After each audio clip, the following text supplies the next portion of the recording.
Dungeon delving. I'm pretty sure the secret door is this way. Zeke peeked inside, opening it only a crack. That's what you said 3 doors ago. Nightingale crowded close to him, looking under his arm and shoving a glowstone through the opening. Zeke knows where he's going, Rook rumbled from somewhere behind. He's using an exhaustive elimination system, like the way we've been ignoring all the doors marked vault entrance, staff only. Zeke managed to resist the urge to try and kick his friend. Those signs are for idiots who break into the vaults we want to get killed. Lots of them had guards too, Remy offered matter-of-factly. Zeke probably doesn't want anyone knowing where we went. You're damn right. Zeke kept his voice low, squinting through the dark with only Nightingale's glowstone to light the space for him. There are more ways in, though. The safe ones aren't marked, and the ones that can't be used to get out won't be guarded. He pulled back, glancing one last time around the hall to make sure nobody was watching them. When he didn't see anyone, Zeke put himself in front of the door, turning to face them. Antoinette took me down this way once. I have to warn you, though, it's real steep. When you start sliding, get onto your back and don't lift your head. He waited for verbal acknowledgement from each of his friends before pushing the door open. The chamber beyond was exactly as he remembered it, about 20 square feet with worn carvings on all the walls and empty torch brackets rusting away. It would have been entirely unremarkable were it not for the dramatic slope almost the instant they stepped inside. The floor is made of dark gray stone that was worn smooth by the passage of those before them. The ground dropped so dramatically that the glowstones they held couldn't eliminate where the opening went. It was a steep slide with a ceiling too low for even someone like Remy to fly back up. Last chance to back out, Zeke gestured at the slide. We'll have to find another way up. And remember, even the upper parts of the vaults aren't completely safe. Nightingale took a step into the room, sliding one of her flats along the slick rock. She jumped as the slick rock almost stole her balance. Zeke rushed to steady her, but there was no need. Nightingale caught herself glaring at the floor.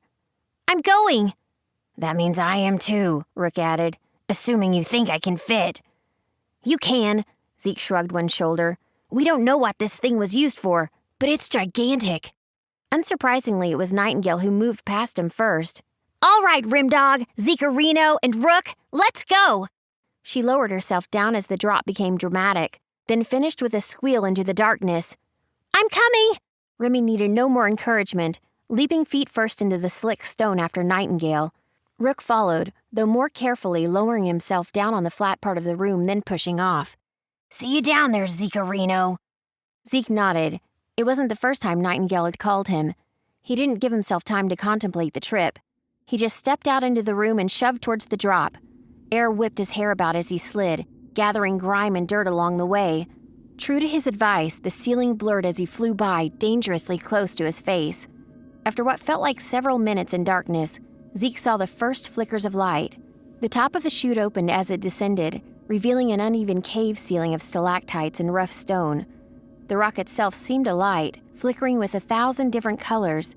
He could just pick out the shapes of glittering geodes set into the ceiling above him. His family still didn't know what magic powered the lights, but they seemed to change every time he looked away. They were a quiet reminder that his family might occupy the white spires, but they didn't understand them. Zeke could hear his friends' voices echoing nearby, even as the chute opened out and became flat. He dug his heels sharply into the sides of the shaft, bracing himself with his arms so he wouldn't go flying. Instead of slamming into his friends, he came to a reasonably graceful stop.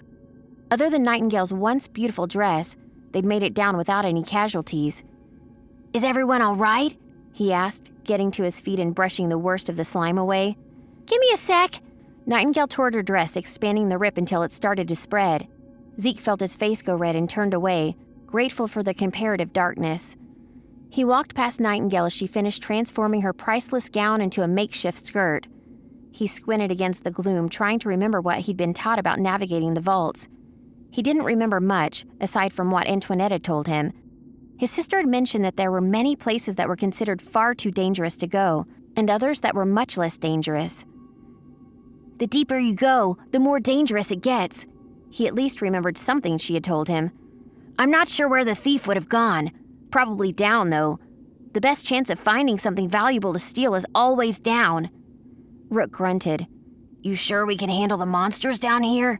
He was already armed, glaring off into the gloom of a nearby carved stone archway. Probably. Zeke didn't sound confident. Not even my father saw the bottom of this place before he died. The Zhang family keeps guards down here for a reason." "I hear something coming." Rook's voice was flat. "Get ready." Nightingale was beside him suddenly, baring her steel at the dark. "After tonight, anything that comes from me is dead." Then she scoffed and smiled. "Not ready for the demiurge, my ass!"